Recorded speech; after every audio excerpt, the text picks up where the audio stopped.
Bonjour Bernard. Bonjour Thierry. Je suis ravi, on avait discuté pas mal par internet ensemble. Je suis ravi de te rencontrer. Bernard, je pense qu'il y a des gens qui regardent ces vidéos qui te connaissent, d'autres qui ne te connaissent pas. Est-ce que tu pourrais te présenter un petit peu ta spécialité, ton parcours un petit peu, parce que c'est particulièrement édifiant pour moi. Mais disons que je m'appelle Bernard Bordage, j'ai 57 ans. Je pratique les arts martiaux et les sports de combat depuis l'âge de 10 ans. Donc j'ai une approche globale de la pratique sportive et martiale en incluant la diététique, la méditation, tout le côté récupération. C'est une chose qu'on recommence à découvrir actuellement. J'ai été champion de karaté, j'ai fait de l'aïkido, j'ai été au Japon de 90 à 98. Oui, donc, bien. Ouais. Moi, je te connaissais, alors que j'ai jamais pratiqué d'arts martiaux, je connaissais ton nom. C'est pour ça que j'ai été très surpris la fois où tu m'as contacté. Je dis, waouh, il y a Bernard Bordage qui me contacte. En matière d'arts martiaux, bon, tu es devenu quand même une référence en France. Oui, j'étais beaucoup médiatisé il y a une dizaine, enfin jusqu'à il y a une dizaine d'années. Après, j'ai fait une tournée internationale dans les pays de l'Est principalement. Et après, j'ai essayé de faire du local. Ça, c'était une grosse erreur. J'ai essayé de faire du local en disant, on va essayer d'être reconnu localement, mais nul n'est prophète en son pays. Et là, je vais repartir pour faire des tournées internationales parce que c'est beaucoup plus porteur. D'accord. Mais on a quand même créé un camp dans la région de Saintes, un camp qu'on appelle le camp Onoda.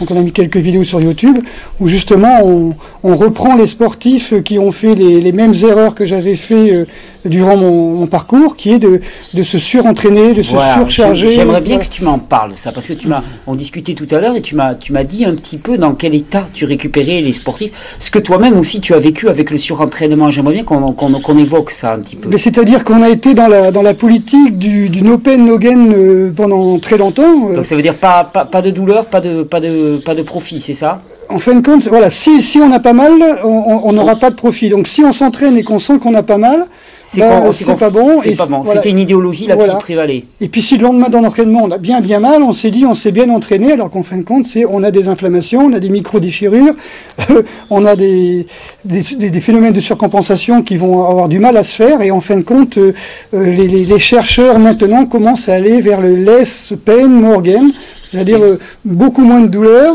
mais faire des entraînements intelligents. D'accord. On s'entraîne intelligemment et non pas... on va se défouler. Et justement, quelqu'un qui veut se défouler, au départ, c'est quelqu'un qui est stressé, qui a accumulé, on va dire, une charge nerveuse, voire, on va dire, du stress oxydatif. Donc, on est dans l'acidité, et le gars, il va se défouler encore plus. Oui, donc ça va encore accentuer la catastrophe. Donc, il y a ce qu'on appelle des minéraux libres qui se promènent comme ça dans la circulation, tu sais très bien. Oui. Et donc, le corps, une fois qu'il a épuisé ces minéraux libres, ces minéraux circulants, il va les chercher dans les os, dans les dents. Moi, ça m'a coûté toute ma dentition pratiquement. J'avais des dents à 55 ans qui étaient de 2 mm. Parce que tu avais mangé littéralement tes réserves. Parce que je mangeais mes dents. Voilà, je grinçais des dents pour libérer le calcium durant la nuit. C'est amusant parce que bon, tu étais quand même, en termes de performance sportive, tu étais quand même une sacrée référence, et il n'empêche qu'on voit que finalement il y avait la performance d'un côté, mais tu le faisais finalement au prix d'une destruction interne. Et j'avais quand même quelque chose qui m'a sauvé, c'est d'avoir, comme je te disais tout à l'heure, lancé en même temps mon besoin de performance physique, mais avec quand même de la méditation qui me calmait. Donc c'est une surcompensation en plus du sommeil. Il y a des moments où je méditais jusqu'à 5 heures par jour, donc j'ai fait un petit séjour au monastère, donc je parlais de Bodhisattva, de moine zen, donc tu vois ce dont je parle.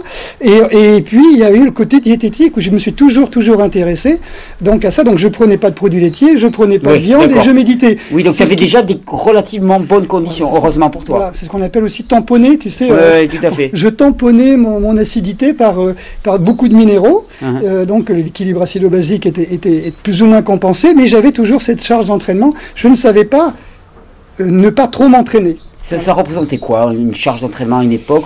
Alors là, à la fac où j'étais à Poitiers, on nous disait plus de 10 heures par semaine, on rentre dans le surentraînement, c'est-à-dire les sportifs et sur le fil du rasoir. Plus de 10 heures par semaine de sport intense. Voilà. D'accord. Sport intense, on est plus de 10 heures par semaine en fin de compte.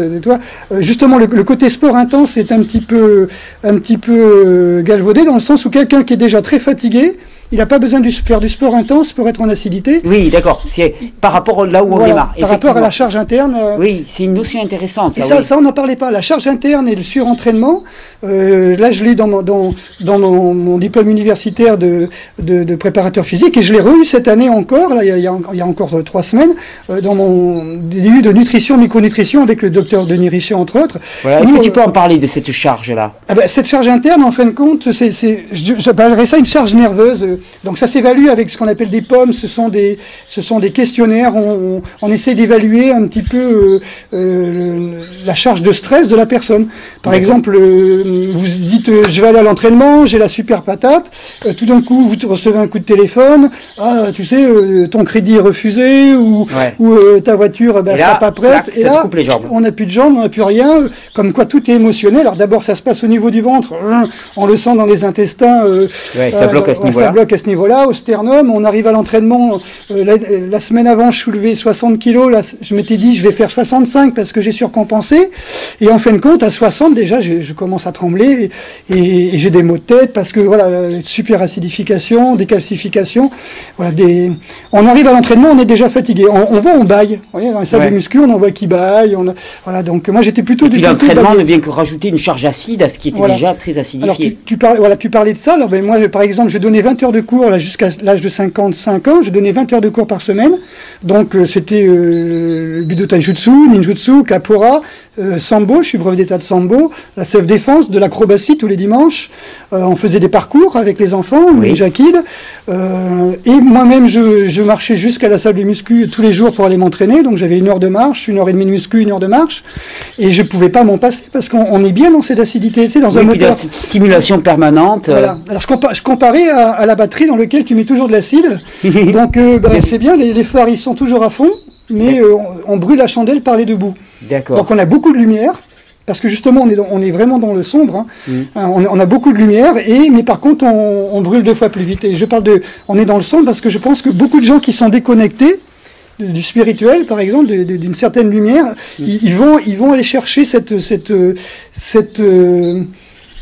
extravagance dans l'entraînement, dans la nourriture. C'est catharsis un petit peu. Voilà, exactement. Et donc toi, à ton niveau, là, bon, tu as pas mal évolué au cours de ces années au niveau alimentaire. J'ai l'impression même que tu as fait... T'as accentué là actuellement dans tes stages, tu me disais que tu mettais beaucoup plus de cru. Qu'est-ce que tu as vu comme influence dans ta vie? Alors j'ai évolué et involué, je sais pas comment on pourrait dire ça, c'est-à-dire que au départ donc j'étais végétarien dans les années 70, 68, 69, 70, j'avais une voisine qui était professeure de yoga et là j'étais très cru. Je mangeais pratiquement que des légumes, des fruits, tout ça, je trouvais ça extraordinaire jusque en 78 où là je me mettais à la macrobiotique. D'accord. Et je me suis mis à manger tout en cuit, par exemple, etc. Énormément de céréales. Énormément de céréales. Et en fin de compte, j'avais pas trop compris parce que en macrobiotique, c'est un petit bol de céréales avec une quantité de légumes cuits, crus et en pickles. Et puis 10% de produits animaux, par exemple. Et moi, je prenais carrément un saladier de légumes, un saladier de salade, avec très peu de légumes. Et de céréales, tu veux dire, avec? Oui, un gros saladier de céréales et très peu de légumes, parce que d'abord, les légumes bio, on n'en trouvait pas dans les années 80 dans ma région. Et donc, je mangeais pratiquement le régime numéro 7, 90%, 100% de céréales pendant très longtemps. Et j'ai eu des lumbagos, des inflammations au niveau intestinal, des gaz extraordinaires. Oui. Et le mélange légumineuses, céréales dont tout le monde prône, et j'en entends et j'en vois encore chez les végétariens, c'est terrible, c'est une catastrophe. Je trouve pas ça extraordinaire. D'ailleurs, tu parlais de surentraînement, et je prends l'exemple il y a 2 ans justement, d'où mon replongement, mon replongeant dans le cru, c'est que en fin de compte, il y a 1 an et demi, 2 ans, je me remets à refaire de la musculation dans une salle et mon bras se baisse, donc je faisais des séries de 20 kilos en soulevé comme ça, et la 3e série, le bras s'est baissé et je m'étais carrément déchiré je sais pas si c'est le rhomboïde ou le petit rond. À la fac, tous les kinés me disaient faut se faire opérer, tu verras. Alors pendant un moment, j'essayais de bloquer le bras, mais ça faisait une épaule gelée, donc c'était pire. Je me réveillais à 1h, 2h du matin en hurlant toutes les nuits. Et puis un beau jour, je me suis dit, tiens, si j'arrêtais le soja, parce que j'étais presque à 70% de soja dans mon alimentation, en yaourt, en tofu, en pousses de soja, etc. Et puis à partir de là, ça allait beaucoup mieux. Parce qu'il a beaucoup étonné le docteur Denis Richet, d'ailleurs, qu'il m'a dit, ah bon, t'as tout supprimé. Je lui ai dit, même les protéines Sun Warrior à base de poids, etc., que j'ai testé, le moindre petit poids que je prends maintenant, je me réveille avec la douleur. Mais tu sais, on a fait tout un mythe de la protéine pour le corps humain. Or, c'est l'un des nutriments les moins essentiels pour le corps humain. On en a besoin d'une petite quantité, mais c'est certainement l'un des nutriments les moins essentiels. C'est une folie. Le muscle a besoin d'ATP, point. Maintenant, l'ATP, il va le prendre dans la glycogénèse avec le sucre qui est stocké dans le foie sous forme de glycogène. Tous les fruits, tous les légumes, tout ce qui est riche en sucre, il va en avoir besoin.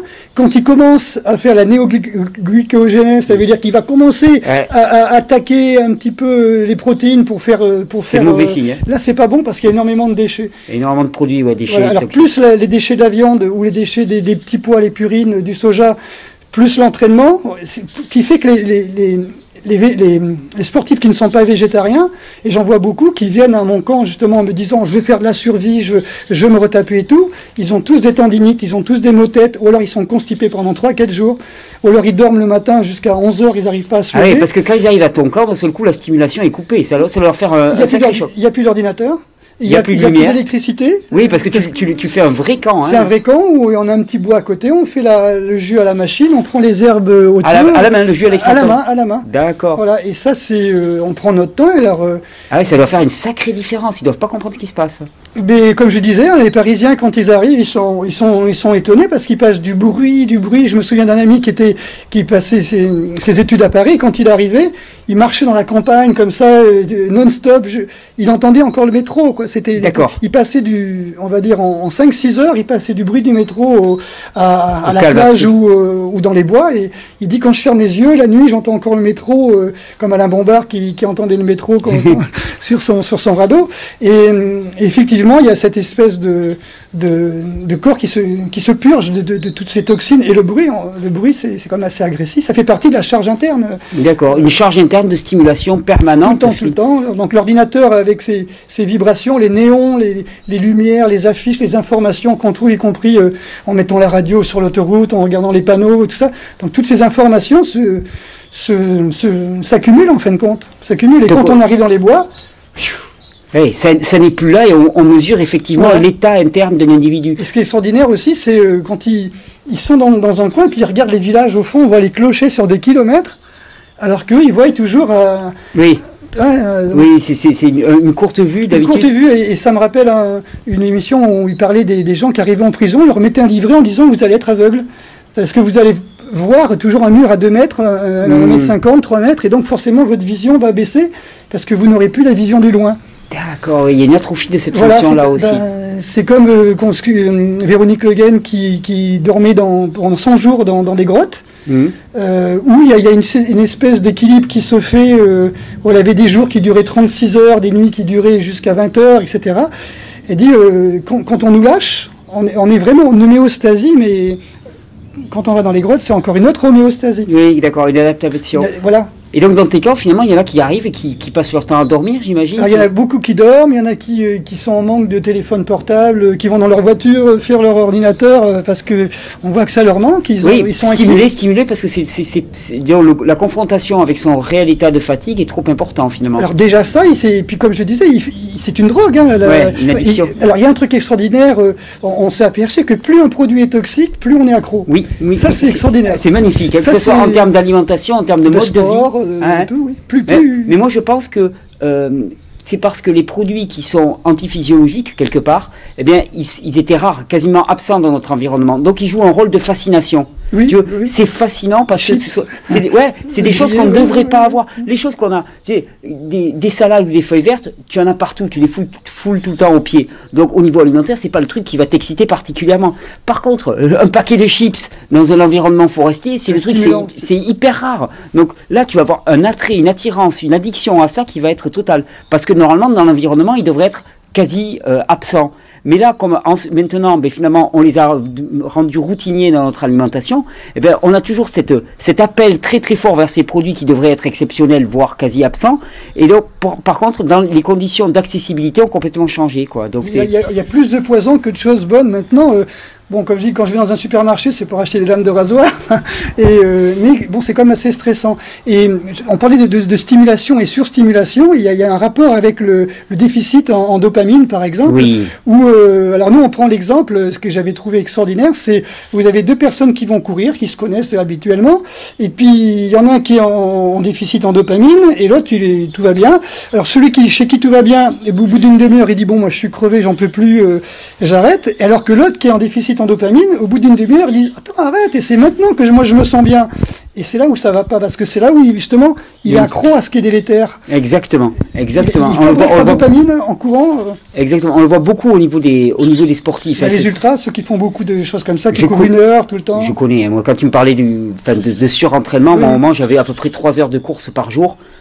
Et je prenais pas les jours de repos sur la semaine, donc imagine ça faisait quoi 21 heures de course par semaine, plus les étirements. Ceux qui font les marathons, on travaille beaucoup comme ça, mais quand on leur dit il faut se reposer, ils disent oui, je fais juste 5 km le matin. Non, se reposer, c'est rien. C'est pas être devant l'ordinateur, c'est se reposer, c'est se faire un petit bain chaud, mettre du sel, se faire une séance de massage. Quand on est dedans, et puis c'est vrai que c'est une boucle infernale, c'est que plus on est épuisé, plus on a besoin de cette stimulation pour arriver à survivre. Et moi j'en étais arrivé, bon, c'est la blessure qui m'a sauvé la vie, en fait, on va dire, parce que là, je suis arrivé face à une impossibilité physique, mais effectivement, j'ai connu cette spirale infernale dans laquelle, finalement, on sent que si on va pas courir, si on va pas s'entraîner, on va perdre. La peur de la perte. La peur de la perte, et puis on n'a pas de peps, on se traîne sur la journée, alors que là, on se dit, bon, allez, j'y vais, je tape, et puis après, ça ira mieux. Et effectivement, parce qu'on stimule l'organisme, qui est déjà épuisé, qui n'a plus cette ressource pour produire tous ces neurotransmetteurs, et en le forçant, finalement, on force la production, mais on creuse encore un peu plus sa tombe, quoi. Et puis cet accro aux produits toxiques, on le voit par exemple, le type qui dit moi je prends de la protéine avant d'aller m'entraîner. Oui. Alors je dis mais attends, la protéine c'est quelque chose qui est dur à digérer, qui va créer des déchets, qui va fatiguer l'organisme.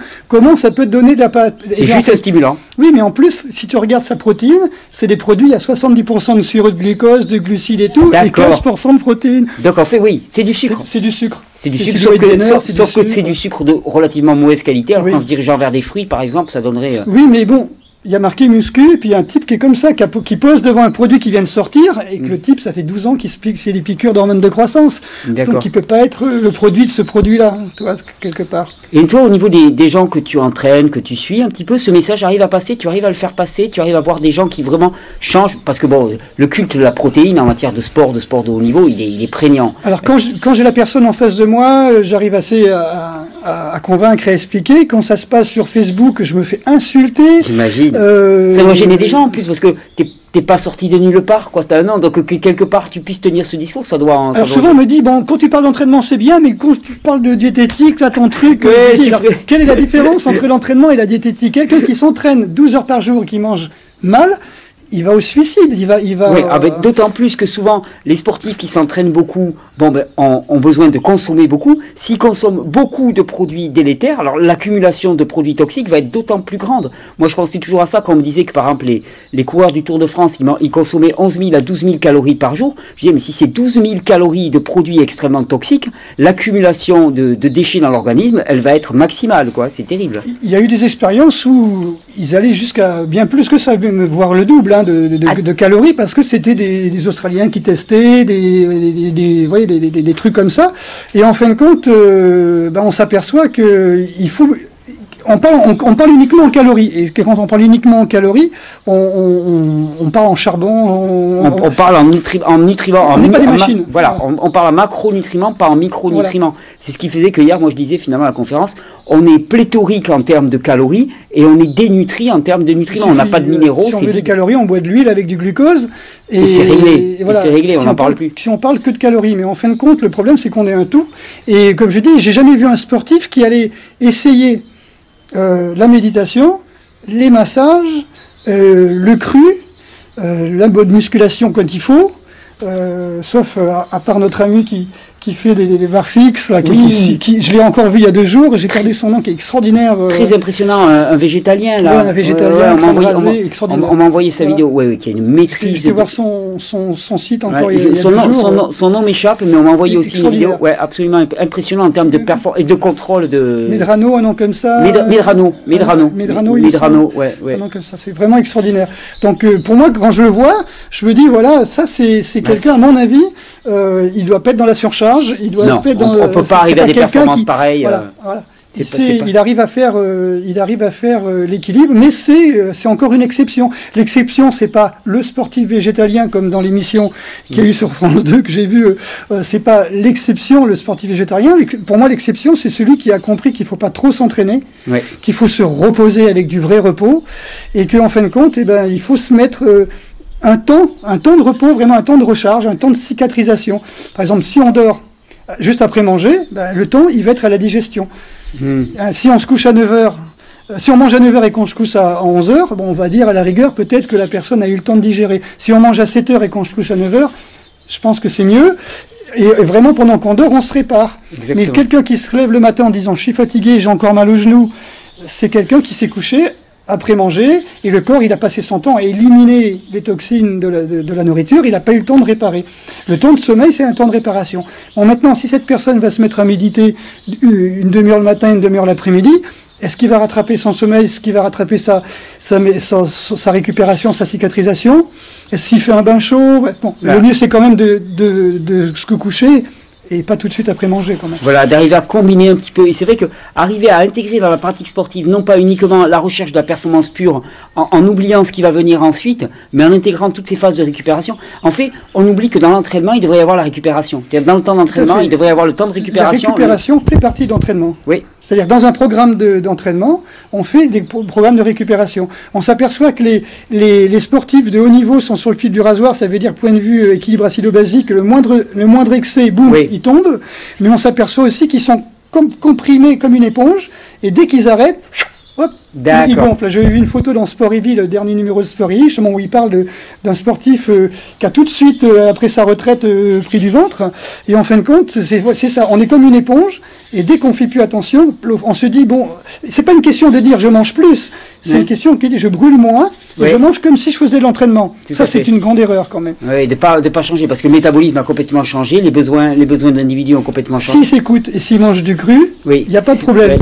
S'il se dit, tiens, je vais manger des tartines de pain beurré ou du fromage, là, il y aura aussi ce côté, est-ce que j'ai assez mangé? Puisqu'il n'y a plus de leptine, tu comprends? Donc, est-ce que j'ai assez mangé? Et si j'ai plus de, on peut dire, de voyants allumés qui me disent stop, t'as assez mangé, on continue. Hein.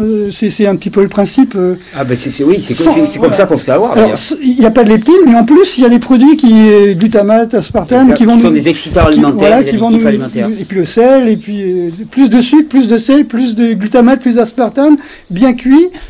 Ça, on donne ça à un gamin, il va manger ça pendant des heures. Il ne s'arrêtera pas jusqu'à ce que son ventre ait explosé. Voilà. Et j'ai fait une formation d'alcoolologie dont j'en ai un peu parlé tout à l'heure, et c'est vrai que le docteur Irampo nous disait, vous prenez des animaux comme ça, et vous mettez des hommes.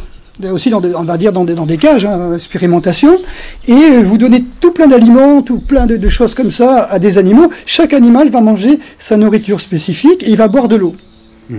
L'eau dont on a besoin. L'homme, on va lui donner de l'eau, du vin, de l'alcool, de l'alcool fort, des produits crus, des produits cuits. On peut dire presque aussitôt, il va aller vers l'alcool, le sucre, les produits cuits. C'est-à-dire, il va pas s'arrêter. Oui. Il va pas dire, tiens, je vais en garder pour demain, tout ça. Alors qu'on même, les côtés bénéfiques du vin ont été mis, je sais pas si c'est par l'OMS ou la Food and Drug Administration, ils ont dit, bon, on disait il faut prendre un peu de vin pour les tanins, les tanins, t'as dans le jus de raisin, voilà. Dans les grains de raisin, c'est fallacieux. Quoi. Alors on disait oui, il faut, grâce aux catécholamines, oui, mais c'est quand même, c'est de l'éthanol, quoi. Donc l'éthanol va bouffer tout ça, l'éthanol va purger l'estomac, c'est un produit toxique pour le corps. Donc ça va direct au cerveau, ça va direct dans les intestins, ça va brûler quelques neurones, on pourrait dire.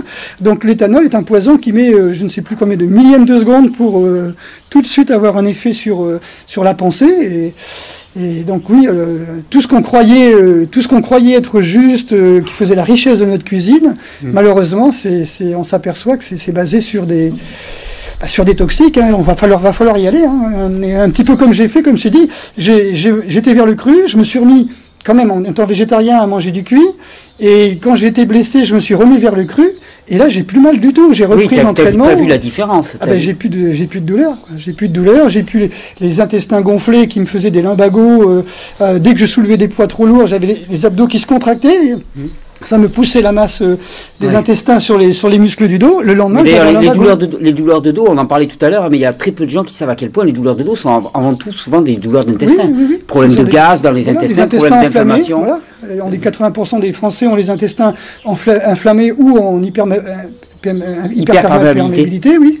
Et donc, en fin de compte, c'est commun maintenant. Quand on voit quelqu'un, un client, un patient, on lui fait faire un questionnaire et on s'aperçoit à 9 fois sur 10, il est en déficit de neuromédiateur et il est en hyperperméabilité intestinale. L'un et l'autre étant corrélés, d'ailleurs. De toute façon. Ouais, de toute façon. Et au niveau de tes stages, tu arrives à proposer aux gens une transition alimentaire. Ils le vivent comment Mais déjà, quand ils arrivent, on emmène des bananes, on emmène des pommes, on emmène des carottes, on découpe, on fait nos jus, on a des plantes sauvages autour. Et c'est vrai que le dernier stage, par exemple, on a fait surtout des plantes sauvages. C'était extraordinaire. Alors, en général, on perd 5 kilos en une semaine si on est bien en excès d'eau, parce que c'est aussi ça. C'est juste de l'excès d'eau et excès d'inflammation, donc d'œdème et d'eau, donc tout est relié, ça t'as raison. Et les gens qui viennent, ils savent déjà, en gros, ils savent à quoi s'attendre. Ils savent qu'il va y avoir un peu d'entraînement, il va y avoir du mouvement régénérateur. On travaille du mouvement régénérateur, je sais pas si j'en ai parlé. On fait la machine de ki, mais on le travaille avec les la ki machine. Mais à la main. Les mains. J'avais appris ça de Hiromu Shizuki en 71-72. Oui, la ki machine, c'est une machine en fait qui donne un mouvement d'oscillation. Voilà. Moi, j'en ai une à la maison. Pour le poisson, c'est extraordinaire. Alors, quand ils viennent chez moi, évidemment, donc ils dorment la veille chez moi, on leur fait faire la ki machine, on travaille sur le mouvement régénérateur. Le mouvement régénérateur, c'est un petit peu remettre tout le système en homéostasie, c'est-à-dire on déconnecte ce qu'on appelle le pyramidal, et on est conscient de ce qui se passe, mais le corps se met à bouger automatiquement, comme un enfant va bouger dans le lit, on va le retrouver de travers le matin, alors on va le remettre droit, il va se remettre de travers, et puis en fin de compte... oui, c'est une homéostasie du mouvement. Exactement, et d'ailleurs en expérience du mouvement régénérateur, qui vient ça s'appelle ça le Katsuganundo, qui vient du Seitai japonais, et donc il y avait une maman qui avait attaché son enfant dans le lit, pour pas qu'il se retrouve de travers, etc. et pourtant, il tombait pas, puisque c'était des foutons, des lits japonais directement posés sur le sol, mais elle avait réussi à l'attacher, et en fin de compte, l'enfant tombait tout le temps malade. D'accord. Et une fois qu'elle l'a libéré, voilà, c'était le corps qui libérer le mouvement, libérer le potentiel d'homéostasie dans l'individu. Voilà. Alors si on arrive à, comme je le disais dans un de mes derniers mails, plus on se sensibilise et non pas plus on cherche à se durcir, que ça soit en musculation, que ça soit en sport de combat, on cherche toujours à se durcir. Et en fin de compte, je pense que c'est une grosse erreur parce que comme disait Lao Tzu, repris par Bruce Lee, le faible est toujours plus fort. Plus on rigidifie, plus on est sujet aux fractures, aux blessures. On casse de la glace, mais on casse pas de l'eau. Joli. Tu peux taper dans l'eau, voilà. Mais la glace, tu la transportes et tu la mets dans tous les récipients, alors que de l'eau, et l'esprit rigide, c'est de la glace aussi. L'esprit qui est formaté, rigidifié, sclérosé, pour lui faire apprendre quelque chose... Oui, puis c'est un esprit aussi qui arrive à être face à la confrontation, qui peut casser d'un seul coup. Parce qu'il n'a pas cette malhabilité, il n'a pas cette souplesse finalement. Et parfois c'est salutaire, parce qu'une fois qu'il a été cassé, la chaleur de l'amour, il va de la compréhension, c'est pour ça que d'être bien entouré, c'est très important. C'est très important d'avoir cette chaleur qui va faire fondre la glace, qui va te permettre de t'adapter, de mieux comprendre. Parce que tout ce qu'on apprend déjà, qu'on nous force à nous apprendre, on s'est aperçu qu'on peut pas, c'est pas bénéfique. On ne retient pas si on nous gueule dessus, si on nous oblige à faire des entraînements, ils sont jamais bénéfiques. Et donc il faut beaucoup de compréhension. Et je pense que c'est quelqu'un qui vient pour apprendre, il faut qu'il soit déjà dans un état d'ouverture. Donc je pense qu'il y a déjà un travail déjà avant. Petit à petit, les gens arrivent, et puis, alors bien sûr, la souplesse, on la travaille dans tous les sens du terme. On la travaille physiquement, mentalement, et c'est tout. L'adaptation, elle est là.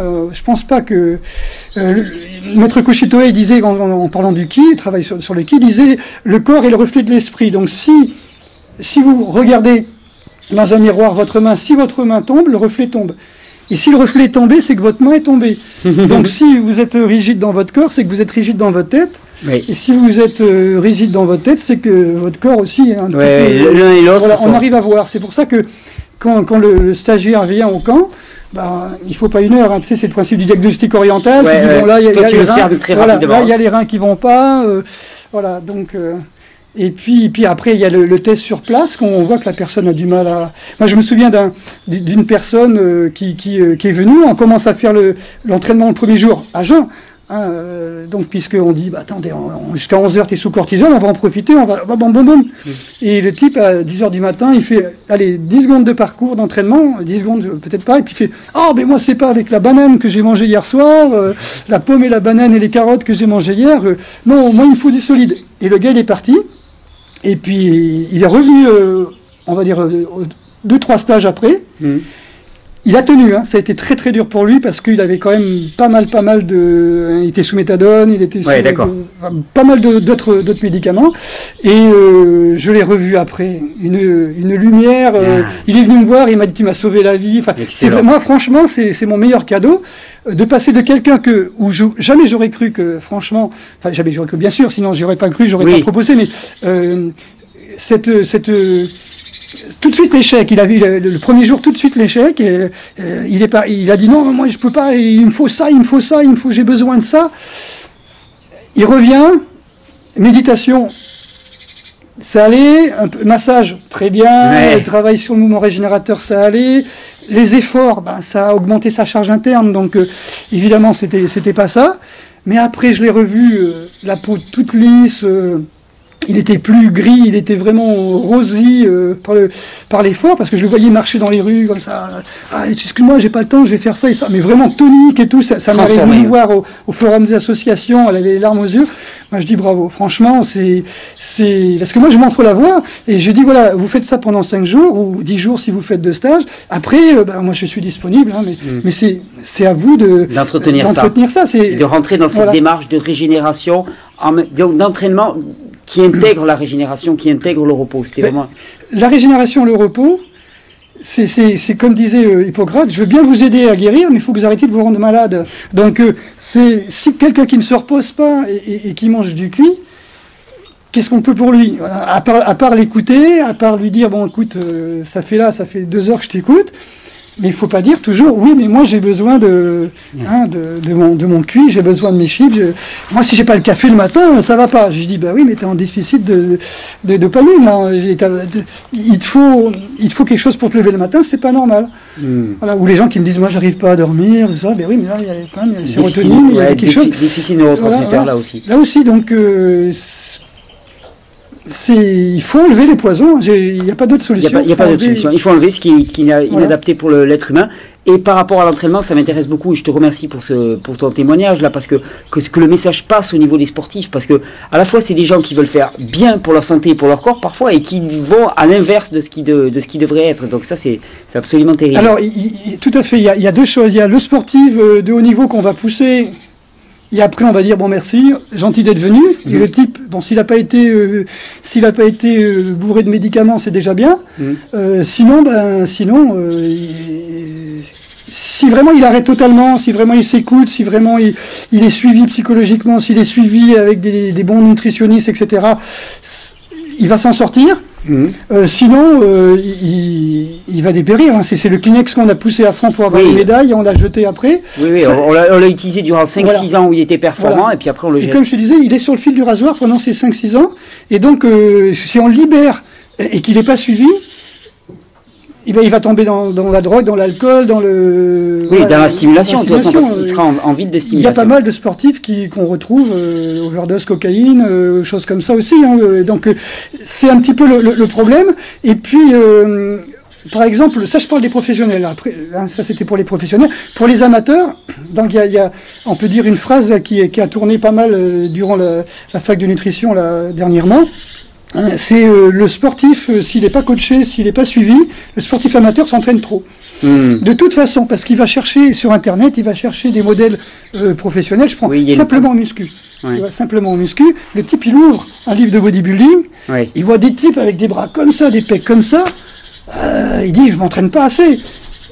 Et je mange pas assez, mais ce qu'il voit pas, c'est que ces entraînements-là, c'est fait par des gens qui sont sous hormones de croissance, sous stéroïdes anabolisants. Donc lui, s'il veut faire pareil, il va se brûler parce que l'hormone de croissance permet une récupération plus rapide,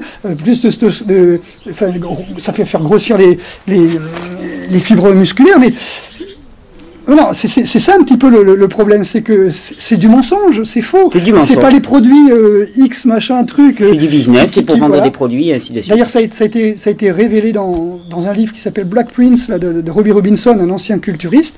Donc, je vais pas citer la personne, mais qui dit voilà, telle personne a développé des chaînes de magasins, des produits diététiques et des magazines de diététique pour faire du business. Mais tous ces champions.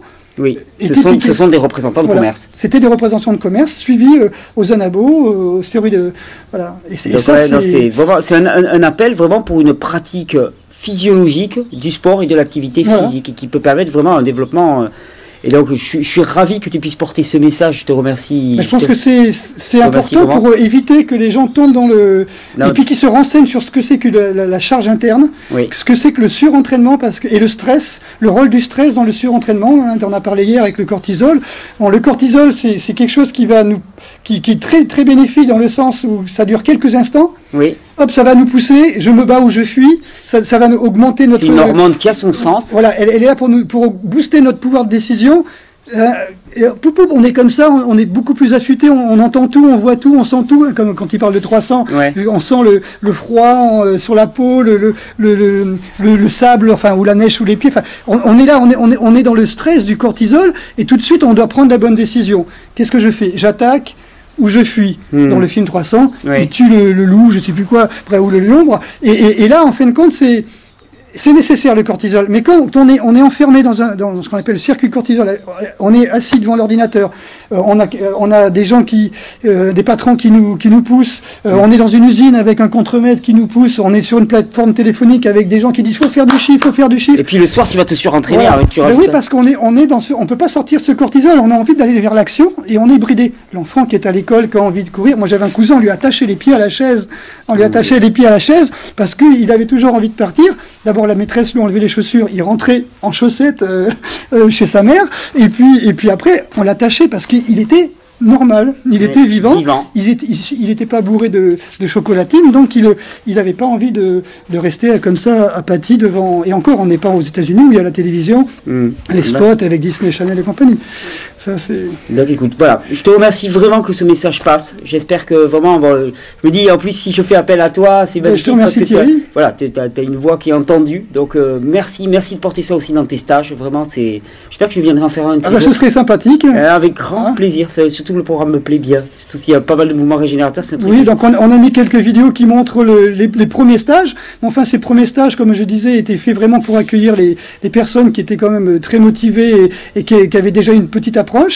Et donc, en plus, il y a eu une personne un élève militaire qui est arrivé, qui nous a donné des sacs de vêtements. Hein, donc on a utilisé ces vêtements, donc c'est pour ça que tu nous vois en treillis dans ces vidéos, et c'est vrai que c'est des vêtements qui sont solides, mais même les chaussures, tout, hein, il nous a équipés, on était super contents. C'est ça où on est tout le temps en short torse nu, quoi. Et c'est vrai que pour s'entraîner sur du dur, etc., c'est pas évident parfois, mais voilà, donc on se nourrit aussi beaucoup au soleil. On a des gens qui travaillent beaucoup sur la survie, qui viennent nous aider pour les plantes aussi, hein, qui adorent faire ça. Sauvages. Voilà, des gens qui viennent forger, nous expliquer comment forger, faire un petit peu. Oui. Alors, ce qui est bien, c'est qu'on étudie le piégeage, mais on chasse pas. D'accord. c'est juste pour connaître la technique. Pour connaître la technique et tout, parce que beaucoup de gens se posent des questions. Mais c'est vrai que j'en ai énormément de piégeage, mais que je mettrai jamais en pratique. C'est juste pour le fun, quoi. Écoute, je souhaite vraiment que d'autres personnes puissent découvrir ça de plus en plus, que cette réflexion aussi sur le sport, sur l'usure, sur la charge interne puisse vraiment se. Et durant ces stages, comme je dis, je mets à disposition énormément de livres, énormément de documents. J'ai fait un petit dossier comme ça que je montre aux stagiaires avec toutes les apports des plantes aussi. Hein, pourquoi ils mangent des orties, très très riches en fer, en protéines, en minéraux. Pourquoi ils vont manger tel ceci, tel cela. Par exemple, on a beaucoup de pourpiers là-bas pour les oméga 3, etc. C'est quand même assez sympathique aussi, les acides gras. Voilà, on explique pourquoi il faut manger ça aussi, parce qu'on a quand même besoin d'une approche intellectuelle. Faire confiance, c'est bien, mais moi j'ai fait confiance à pas mal de choses, et puis j'avais mal au dos, j'avais mal au ventre, donc je faisais pas confiance en moi. Je faisais confiance à des sources extérieures. Alors maintenant on a une bibliothèque de 600 livres. Ah oui, d'accord. Donc sur les arts martiaux, sur pas mal de choses, sur la diététique, une collection de livres anatomiques qui on s'aperçoit commencer à être pas forcément vrais. Il y a des cellules musculaires qui sont un petit peu à la surface du muscle, qui se promènent un petit peu, qu'on connaissait pas à l'époque. On savait pas qu'il y avait des neurones qui voyageaient. Les neurones bougeaient aussi de quelques centimètres, mais c'était quand même, les neurones bougent. On pensait que le cerveau dirigeait tout, et puis on s'aperçoit qu'en fin de compte, le cerveau est dans le ventre. Mais bon. Donc les livres d'anatomie, bon, c'est juste pour le fun, pour l'anatomie, mais j'ai des livres, par exemple, pour l'enfant de 4 ans jusqu'à l'élève chirurgien. Donc dès que je trouve des livres, je les achète sur l'anatomie dans les brocantes. Et tout ça, c'est pour le plaisir. Et puis il faut que les gens s'intéressent un petit peu, c'est qu'ils ont qu'un véhicule jusqu'à la fin, donc il faut qu'ils en prennent soin, qu'ils connaissent.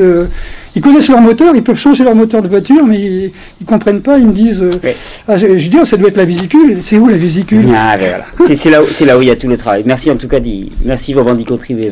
Je te remercie beaucoup. Je te remercie Thierry de m'avoir donné la parole. Pour les gens qui veulent voir tes vidéos, Bernard Bordas, voilà. Je mettrai ton nom, je mettrai le lien. On a Facebook, on a le monde des arts martiaux aussi qu'on nous a donné, parce qu'on les enfants de l'air nous ont fait une petite vidéo pour montrer ce que c'était que le ninjutsu et mon professeur au Japon, et ils nous ont offert comme ça des vidéos pour sponsoriser notre association Le Monde des Arts Martiaux. J'ai trouvé ça extraordinaire. Et ils ont créé une petite page Facebook qui s'appelle Le Monde des Arts Martiaux, ou Nulpuikan. Enfin, c'est extraordinaire. C'est vraiment c'est gentil. Donc voilà. Et sinon, ils me connaissent par Facebook, Bernard Bordas. Merci Bernard. Merci beaucoup. Je t'en prie. Merci.